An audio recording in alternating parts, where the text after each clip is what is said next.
how do you maintain authenticity as a leader without trying too hard, putting yourself way too much out there, ending up sounding fake? But at the same time, you want to be yourself, you want to be authentic, you want to be mindful in what you're doing, while also being professional and putting yourself in the other person's shoes. How do you balance that authenticity and professionalism?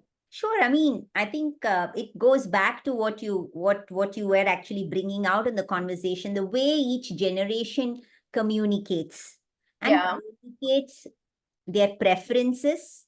Preferences is at a visible level. So you're talking about the books in your bookshelf, and he was talking about what he prefers. So at a preference level and deeper at the values level, but at the same time, communicating it in a way where it is embracive in nature. So perhaps to kind of practice neutrality there in that sense also, right? To say, look, how do, while I'm reading all of this, I'm talking from your shoes because I don't know the other person, right? Let's say Meenakshi is there. And so from your point of view, you had the energy and enthusiasm to share all the breadth of things.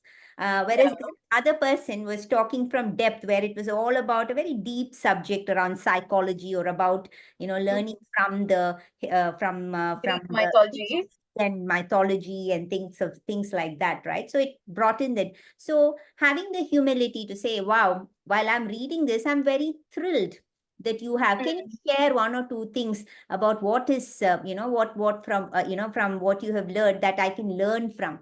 So immediately, having that practicing neutrality to go and, get value from the other person's knowledge. And therefore, once a person feels heard and respected, especially from that generation, you may not feel cornered. They may with the way we, he answers you, and perhaps in the way you, build on the conversation, you can perhaps get to have the liberty to share what some of what you're reading connects to what he is saying. So maybe this particular aspect of balance in a conversation, especially when it's across different generations, communication and communicating with awareness and communicating with respect, communicating with values, and practicing of neutrality to say, respecting the other person, hearing the other person, in, getting to that level of connection with the value of the other person, and then building on to it. So it becomes a little tedious process. And I think that's what this generation might find, my God, it's very draining. Sometimes it's very draining to build on something for such a long time. It should just be, because it should be a little bit more faster. But communication becomes key at that time for across both generations. So the older generation having the humility to value the diversity. So it goes back to what we had in the previous previous question.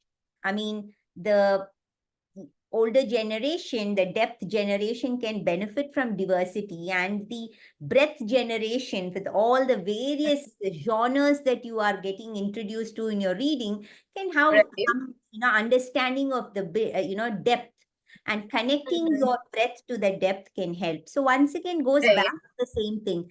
Keeps going back to neutrality, and of course, neutrality, practicing it at different levels, and in this level, at a communication level, becomes very key.